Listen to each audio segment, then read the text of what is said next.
A book written in the 1700s entitled The Critical Review or Annals of Literature confirms that the words Negro, Jew, and Black Portuguese were used interchangeably.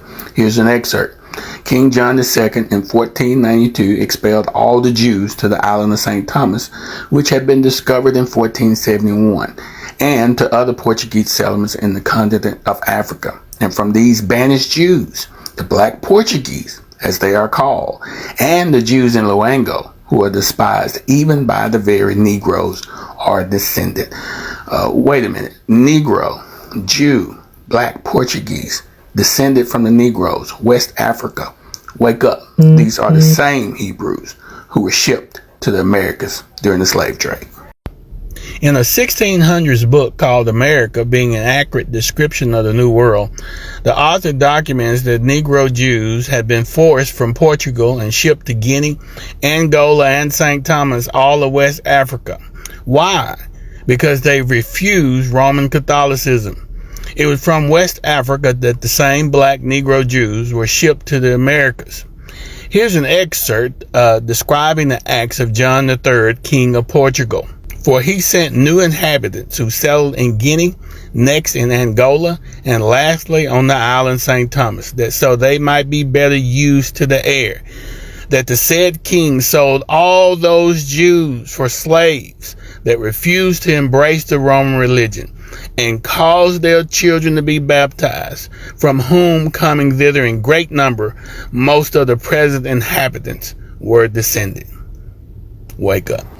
In a 1969 memorandum for the president, Henry A. Kissinger, the National Security Advisor, quotes, "The Igbos are the wandering Jews of West Africa, that gifted, aggressive, westernized, and at best envied and resented, but mostly despised by the mass of their neighbors in the Federation." On January 2022 of this year, the Jewish rabbinate of the Obadiah Alliance have declared that the Igbos of Nigeria are descendants of ancient Israelites. According to them, the presence of Israelites along the Niger River had been known by Jewish authorities in the United Kingdom and other European nations for a while. And they support the idea that there was contact between European Jewish communities and the Igbo Israelites. All of the correspondence from the aforementioned rabbinic authorities addressed the Igbos as the brethren of the children of Israel. Accordingly, there is no doubt of their origins. Transatlantic slave ship manifests were filled with Igbo Israelites. An 1800s book entitled A Tribute to the Negro by Wilson Armstead reads as follows. A remarkable fact in the history of Loango in the Empire of Congo is that the country, according to a statement which was fully credited by Oldthorpe, himself a writer of most correct judgment and of unimpeachable veracity, contains many Jews settled in it who retain their rights, which keeps them isolated from other nations. Though thus separate from the African population, they are black and resemble the other Negroes in every respect as to physical appearance.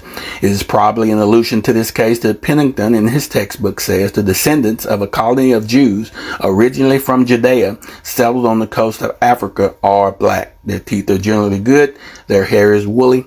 The Portuguese who planted themselves on the coast of Africa a few centuries ago have been succeeded by descendants blacker than many Africans. In a 1600s book entitled A New Voyage to Italy, it describes the Portuguese Jews.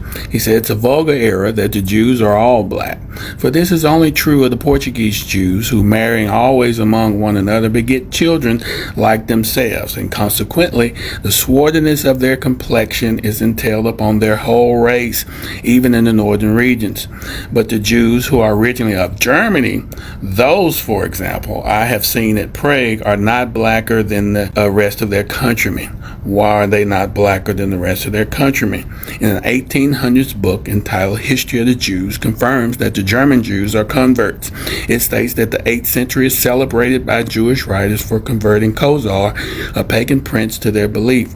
Khosar became dissatisfied with the religion of his people, was initiated into the belief and ceremony of the Jews, converted his subjects, and then sent for the most learned men of the original Jews to instruct his people. people. An 1800s book, What is Truth, by Ebenezer Burgess, says that the Jews who remained in the Jordan Valley after successive conquerors of Syria for ages were described as being as black as any of the Ethiopian races. Also in year 110 CE, Roman historian Tacitus wrote, "Many assure us that the Jews are descended from those Ethiopians who were driven by fear and hatred to immigrate from their home country when Cepheus was king." Jewish sociologist George Freeman, in his book, The End of the Jewish People, pointedly states that the Europeans who are claiming to be Jews are nothing more than Hebrew-speaking Gentiles. The late president of Egypt, Gamal Abdel Nasser, stated on television, "You, the Jews, will never be able to live here in peace because you left here black and you came back white. We cannot accept you." How do we know Jesus wasn't black? He could have been from the lost tribe of Israel. They were supposed to be black. I bet they were. If ever people were lost, we're it. What the scriptures say about the appearance of the Jews.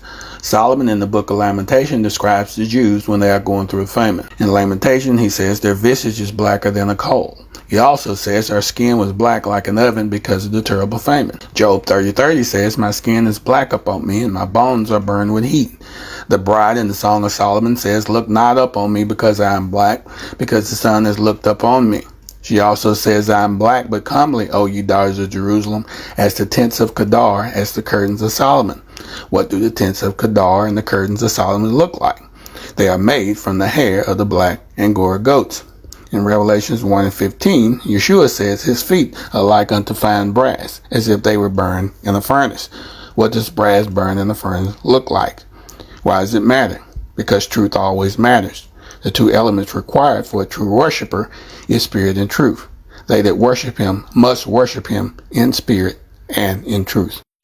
A 700 AD rabbinic Hebrew writing declares that both Shem and Ham were black.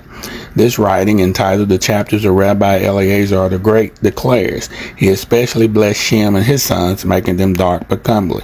He blessed Ham and his sons, making them dark like a raven. He blessed Japheth and his sons, making them entirely white. The famed Muslim historian Al-Tabari, who died in year 923, agreed with this assessment. In his writings, The History of the Messengers and Kings, he declares that Allah gave both the children of Shem and Ham a black complexion, and that he gave the children of Japheth a light and very fair skin complexion. This is why the Zondervan Bible Dictionary declares that Ham became the progenitor or the ancestor of the dark races, but not the Negros, but the Egyptians, Ethiopians, Libyans, and Canaanites, because true biblical scholars know that present-day Negroes are Jews who descended from Shem and not Ham. What did the original Jews of London and Amsterdam actually look like? In a 1600s book entitled Travels in Holland, the Jews of Amsterdam are described in this manner. Their men are most black, full of hair, and insatiably given unto women. In a 1700s book by John Mackey, a man of London, England, named Daniel, Earl of Nottingham, who happened to be the Secretary of State, is described as a tall, thin, very black man, like a Spaniard or a Jew. In an 1800s book by Robert Knox, the London Jew is described as having lips very full, mouth projecting, chin small, and the whole physiognomy, when swarthy, as it often is, has an African look. James Shapiro, a professor at Columbia University, states in his book that when Minister Robert Kirk visited a London synagogue in 1690, all 200 Jewish worshippers at the synagogue were black men. According to the Jewish Virtual Library, the first Jews to settle in India were the black Jews of Cochin in southern India, around 1000 BC during the time of King Solomon. This same source claims the Pardesi or white Jews settled in India around 2500 years later. An 1800s book documents another group of black Jews were placed on the coast of Malabar during the Babylonian captivity and reign of Nebuchadnezzar around 600 BC. These black Jews still contained records of their actual history written on sheets of red goatskin. The Jewish Virtual Library goes on to say the black Cochin Jewish community was completely destroyed during the Portuguese conquest in 1523 during the Spanish and Portuguese Inquisition.